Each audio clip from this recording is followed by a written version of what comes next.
was one positive thing that came out of 2020, then it would probably be the C8 Chevy Corvette.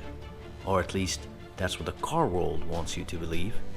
Motor Trend called it Car of the Year, while Car and Driver said it's a laid-back cruiser that can be a track animal with a well-executed interior. But to find out how good the new C8 Corvette really is, I'll be driving it up here into this twisty, scary canyon in Southern California. We'll also talk a little bit about the exterior design as well as the interior. So here we go.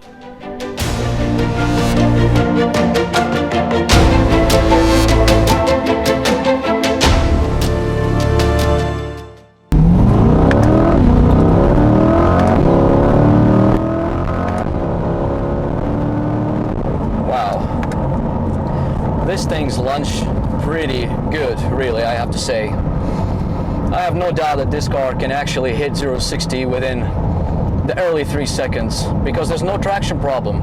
This car just hooks and goes. And that's really the reason Chevy have moved the engine from the front all the way to the back. They had a problem with the C6 ZR1 where they had 630 horsepower and they were not able to put that power down. And they acknowledged their problem and they decided that they want to move the engine position all the way to the back. This is the first generation with this and it has improved performance dramatically, really.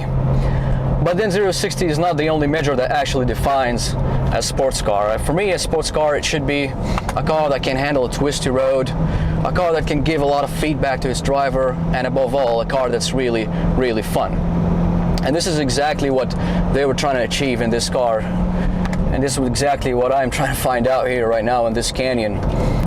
This car we have right now does have the 6.2 liter naturally aspirated V8. Makes 495 horsepower thanks to the Z51 package, which improves the brakes, suspension, handling, as well as the cooling system. And I think the cooling system is really the key point here because Chevy Corvettes of the past have always suffered from cooling issues. This engine is also mounted to an 8-speed dual-clutch transmission, and to be quite fair, this transmission is really quick on the upshifts and extremely smooth and crisp on the downshifts. The rev match is really, really good. Does not destabilize the chassis whenever you're turning, whenever you're braking. The rev shifts are spot on in this transmission. And we're in drive, so I'm just gonna hit the left pedal, third gear, down to second gear. It's that quick. And then the way it leaves the corner with almost zero problem in terms of traction, that's pretty impressive. The steering wheel, I was hoping for a little bit more feedback actually.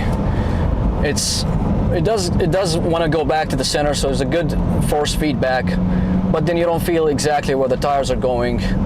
The surface of the road does not transfer as much into your hands from the steering wheel, so this is one thing I was hoping that it would be a little bit better. Downshift, third gear. Listen to this engine. It's beautiful, it's absolutely beautiful, capable, easy to put the power down. The way this car puts the power down is the highlight of this chassis, is the highlight of this whole package. Wow, listen to this. Sounds really good. This car comes alive anywhere over 5,000 RPM. If you drive it in the city, around town, on the highway, it's really dull and boring on a road like this. It is just so much fun. It's ridiculously fun. The engine sounds great over 5,000. It is really unbelievable. So the new C8 Corvette promises and delivers from behind the wheel, especially when being driven to the limit. But what about its design? So the front end is shorter and it's lower, and it's actually a beautiful looking car from the front end. It reminds me of the Ferrari 458 Italia back in the 2007, 2008 era. But anyway, things actually starts becoming less impressive as you move more towards the back of the car. As you all can see here, the way the door blends in with the quarter panel is kind of out of proportion to me, at least, but it's all subjective, right? Look at this big gap between the tire and the body of the car. I think it could have been a little bit lower. But anyway, things does not get any better when you move towards the back, as they're using some sort of a Camaro tail lights and a square exhausts.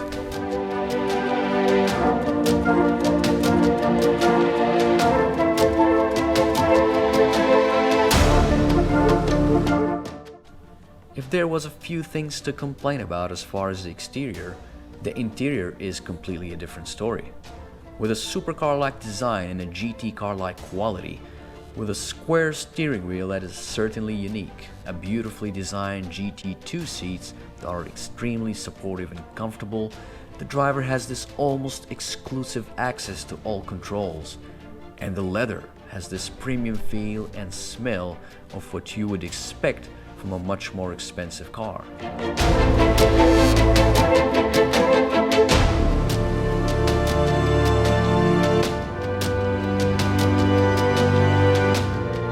So is the C8 Corvette the perfect car? Probably not. Some people are reporting issues with the leather stitching.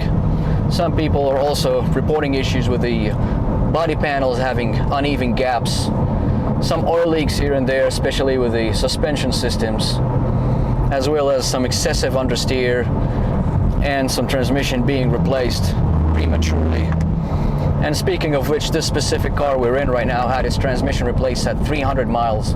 Believe that? 300 miles in a new transmission. But then this is expected from any new layout, from any new architecture, for any new product. There will always be flaws in the first generation, and this is, if you think about it, it's like a first generation Corvette made all over again, because it's a whole new layout, a whole new architecture. That's really expected. But then again, you would forgive all that once you push the throttle.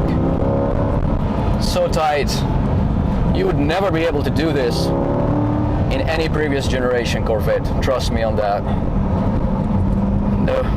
The way this car leaves the corner is just so planted, so much grip, so much confidence. And that brings us to the purpose of this car. This car has a purpose of being reachable and affordable. This is exactly what Chevy did by pricing it from $60,000 to $85,000 for probably a good spec one. You can get it for $85,000. This specific one we're in is $80,000 car with a Z51 package and a 2LT. It's also reachable because the average driver can get into this car and just extract all that power and performance. So should you go ahead and buy one? Well, for MSRP price, absolutely. That's a bargain of the century.